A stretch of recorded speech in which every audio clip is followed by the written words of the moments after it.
We are in the beautiful marketplace of Norwich. There's a lot of pigeons, so I'm going to try and make this quick. This is Maddie. Maddie got in touch with me. She's a student at University of East Anglia studying journalism, and she wanted to talk to me about vision rehabilitation. And it happens that I've been at the House of Commons with the RNIB, and it's something that I'm very passionate about. So we're going to chat all things vision rehabilitation, and hopefully it's going to be a successful venture for Maddie. Could you just talk to me about what sight condition you have? So I recently found out I have choroideremia. I believe for a long time I had X-linked retinitis pigmentosa, but I actually have choroideremia. It means that I have lost pretty much all my peripheral vision. I have pretty good central vision, but that is being eroded by the choroideremia attacking the retina. So I have like pixels, almost like someone taking a photograph. You know how you try and blink that out? Yeah. I've got that all the time, little yellow and blue specks all the time. And could you just explain to me what vision rehabilitation is? Yeah, so for me personally, vision rehabilitation allowed me to learn how to use a long white cane. So when I was just visually impaired, I was given a small symbol cane, which was okay, but it didn't really do very much for me. Whereas when I got my severely sight impaired diagnosis, I was given vision rehabilitation about 4 months later. And that was somebody coming out to my house from Norfolk County Council, and she was awesome. She just showed me how to use a white cane, how to use it getting up and down stairs, which is ironic because I fell downstairs at home. So I wasn't using my white cane at that point when I tripped over my dog. But yeah, it's changed my life. And what more do you think can be done to, and we'll mention the petition later on, but what more do you think can be done to help people like you and me? So I think the thing that needs to be done is when people get that diagnosis, is just having contact straight away to say, look, we're going to try and arrange your training at some point, but in the meantime, these are the people to talk to. So in Norwich, for example, we have Vision Norfolk, who is a local charity. They help people in Norfolk with sight loss.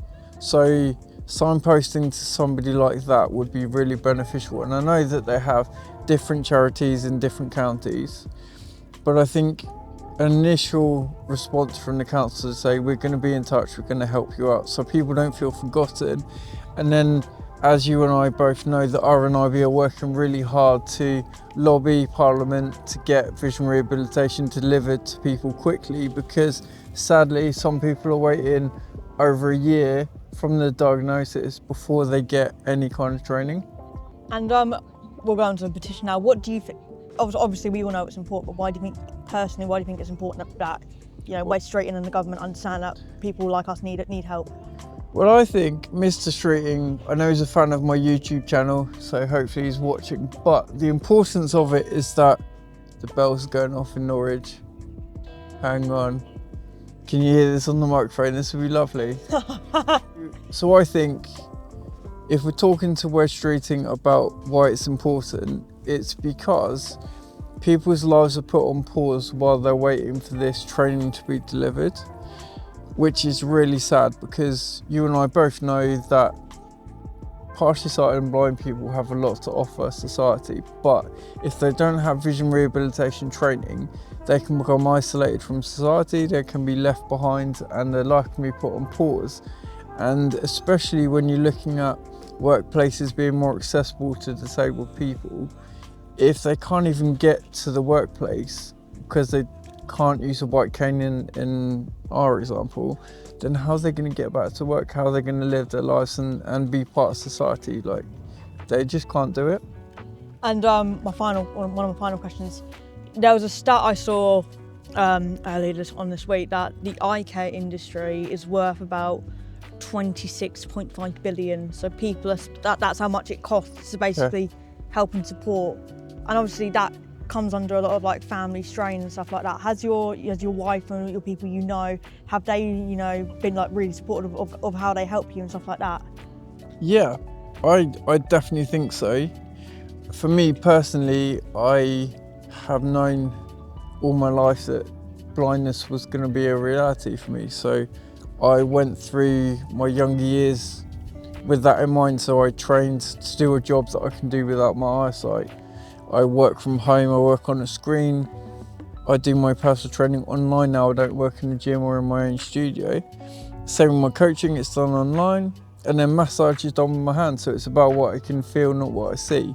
So I've been really fortunate, but people that lose their sight really quickly, so my friend Claire Sisk, who had a stroke and lost her eyesight that way, they need help. Like, it's a massive change in their life, and they need help, and they need help quickly. And this is why vision rehab is so important, because if you haven't had time to prepare for it like I have, you know, it's devastating. And just a final one from me.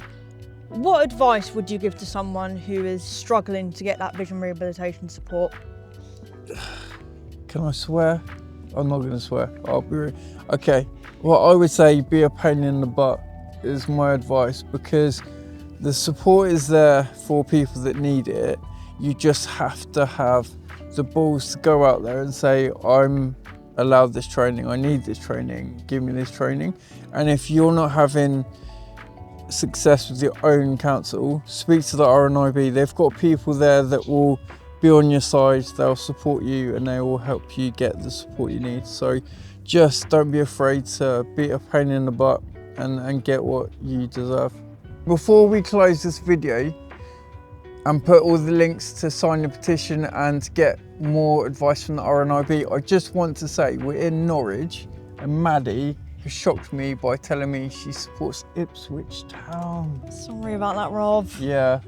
Luckily, you're a nice person, so Thank you. I will let you off this Thank once, you, mate. but there you go.